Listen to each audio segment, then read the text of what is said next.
Technology is reshaping every aspect of our lives at an unprecedented pace. But it's no longer just a tool. It's the battlefield where the values of freedom and authoritarianism collide. Emerging technologies, AI, semiconductors, 6G, quantum, and hypersonics are defining the future. The critical question: will they shape the world for good or ill? Authoritarian regimes understand the stakes.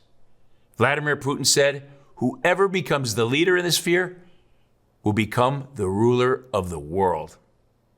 His ally, Xi Jinping, calls big data the new oil, a source of immense power and opportunity. Let there be no doubt, whoever dominates advanced technologies will dictate the future. Those of us in the free world cannot afford to be neutral in this competition. Both authoritarian nations and free societies are racing to develop these technologies to secure economic, military, and strategic dominance. This competition isn't theoretical. It's real, it's intense, and it's unforgiving. The stakes, nothing less than survival of freedom itself. And that's why tomorrow's technology must be trusted technology, because trust is the foundation of everything we hold dear. Trust is the most important word in any language. It's the currency of every relationship, personal or professional. Every business person in this room can relate. You know that to build a successful company, people have to trust you, your product, and your processes. When I was CEO of DocuSign, I told our team, "Hey, look, we're not in the software business. We're in the trust business. We deal with people's most important documents. Those are the ones that you sign." And people do business with people they trust. They buy from companies they trust. Nations build alliances based on trust. Trust is how friendships are forged, deals are made, and peace is preserved. Without trust, there is no collaboration, no progress, and no security. In this era of unprecedented technological and geopolitical change, trust isn't just important, it's essential. So let me share with you a case study on the power of trust. As Undersecretary of State in the first Trump administration, I had the privilege of running U.S. economic diplomacy. One of our urgent missions was to defeat the CCP's master plan to control 5G communications. At the time, their momentum seemed unstoppable, and failure appeared inevitable. If such regimes controlled 5G, they could access personal data and manipulate everything from your social media platforms to utility grids to sanitation systems to autonomous vehicles. All previous U.S. efforts to stop them had failed, and both sides of the aisle were hitting the panic button. Our aha moment came when we asked our foreign counterparts about the relationship with China. They always seem to say the same thing. They're an important trading partner. But then they look both ways, like somebody was in the room, and they whisper, "But we don't trust them." And that's when we developed the trust doctrine, which is based on a simple but powerful principle. Trust is the foundation of peaceful and prosperous relationships. The doctrine serves as a global strategy for fostering cooperation, security, and stability. And it's grounded in democratic values like integrity, accountability, transparency, and reciprocity. And with a profound respect for the rule of law, property, human rights, labor, environmental stewardship, freedom of expression, and national sovereignty. Now, when you add all those elements together, they equal trust. These are principles that we honor in the free world, and authoritarian regimes like the Chinese Communist Party do not. In fact, the CCP exploits trust absence with what I call the 4 C's domination doctrine: coercion, concealment, co-option, and control. So by placing the trust doctrine at the heart of our strategy, we launched the Clean Network Alliance of Democracies. And in less than a year, we united 60 countries representing 2/3 of the world's global GDP, along with 200 telco companies and dozens of other leading firms. Together, we dismantled the CCP's 5G domination plan by exposing their greatest weakness: a lack of trust. In one strategic jiu-jitsu move, we turned the principles that safeguard freedom into tools to counter authoritarian regimes. The Clean Network's success demonstrated the power of unity and solidarity. And for Xi Jinping, nothing is more intimidating than a united United States, except for the trust doctrine driving a coalition of free nations united in purpose. So speaking of freedom, let's look at our relationship with Taiwan.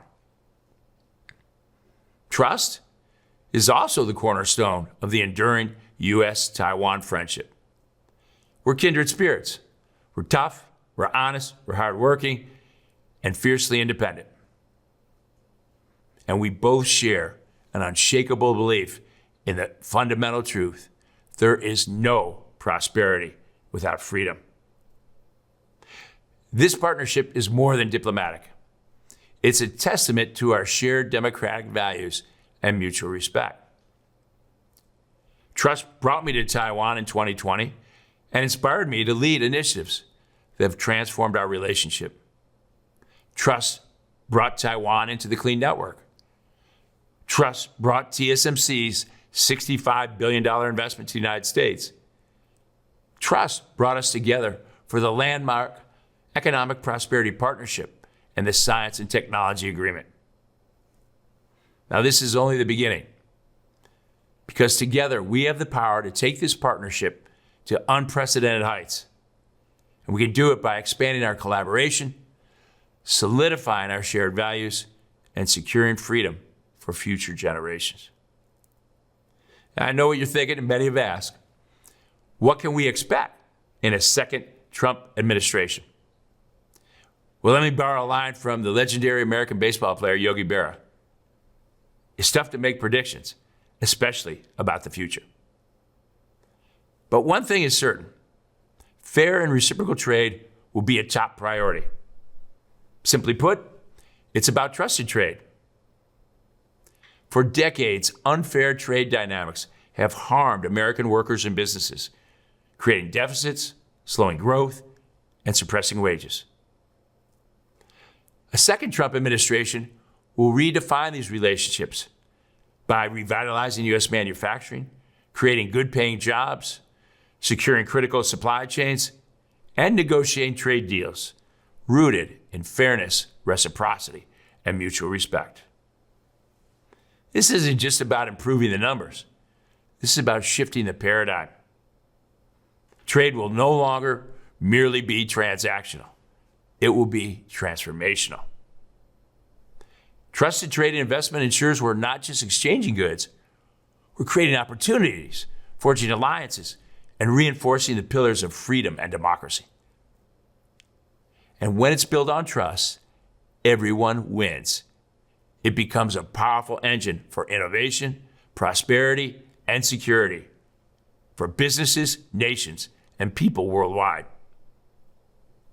So, how's this going to impact Taiwan? Well, today, Taiwanese investments in the U.S. support 370,000 American jobs, a 60% increase from a decade ago. That's good, but let's make it great. The good news is Taiwan has the unique opportunity to shape not only its own future, but the future of trusted trade globally. You know, as I told my DocuSign customers who were worried about being disrupted by transformational technology, the best way to control the future is to invent it. So here's the case study. And that is TSMC's bold $65 million investment in 3 U.S. fabs is that perfect case study. Critics feared that it would hollow out Taiwan's industry, but the opposite happened. It strengthened Taiwan's global brand, secured the semiconductor supply chain, and attracted world-class talent. I think TSMC's CEO said it best. This facility not only supports our partners, but attracts global talent. This is what I call a multi-party 60-60 deal. And it showcases how trust trade creates mutual wins. So TSMC wins with $6 billion in support from the CHIPS and Science Act, which we architected after the deal was announced. Its partners, like NVIDIA, Apple, and Qualcomm, win with better collaboration, real-time support. Its suppliers and Taiwanese companies expand into the U.S. win with subsidies, state-level incentives, and new market opportunities. Also, the whole semiconductor industry wins by securing supply chains and driving innovation. Then, of course, consumers win as chips power nearly everything, improving productivity and raising living standards. And this results in a more prosperous society. Now, if we look at it from another angle, the U.S. wins. It accomplishes President Trump's 3 major objectives of revitalizing U.S. manufacturing, creating better paying jobs, and securing critical supply chains. You know, even Germany and Japan, 2 vital U.S.-Taiwan allies, also win, as TSMC success in the U.S. has paved the way for similar investments in their countries. And this is highly strategic because it strengthens global solidarity and unity against authoritarian regimes, and it amplifies the collective power of democracies. In terms of Taiwan, it achieves a triple win on 3 critical fronts: innovation, prosperity, and security. First, innovation. The fusion of U.S. design ingenuity and Taiwan's manufacturing excellence creates a powerful model for innovation. This collaboration not only enhances the ability of both nations to lead in technology, but it also paves the way for other Taiwanese companies to expand in the U.S., fostering deeper partnerships. And by setting a precedent for successful cross-border collaboration, it inspires a wave of joint innovation that strengthens both economies and advances global technological leadership. So second, prosperity. The global significance of this deal, combined with TSMC's unmatched leadership, has made Taiwan synonymous with TSMC's trusted brand. And with little marketing effort, this alignment creates a powerful halo effect for all Taiwanese companies and products. The genius of this strategy lays in the establishment of a trusted brand, because it's an invaluable asset, the ultimate currency, and the bedrock of lasting prosperity. Finally, security. TSMC's U.S. investment has significantly elevated Taiwan's international standing, and this profoundly enhances its security. The real strength of the trusted trade model, much like the clean network, lies in the network effect, where the power of the network grows exponentially with each new participant. So every Taiwanese company that expands internationally not only amplifies Taiwan's global presence, but also fortifies its national interests on an exponential scale. This case study in trusted trade is about far more than business. It's a story of freedom. The only losers here are the authoritarians and their quest for domination. And yes, Taiwan's trusted technology is undeniably a valuable economic asset, but its true power lies in how it is wielded through trusted trade. It serves not just as a shield against tyranny, but as a force that actively enhances Taiwan's freedom while inspiring nations around the world. Well, thank you for inviting me to your conference. I wish all of you a happy and healthy 2025. God bless America, and God bless Taiwan.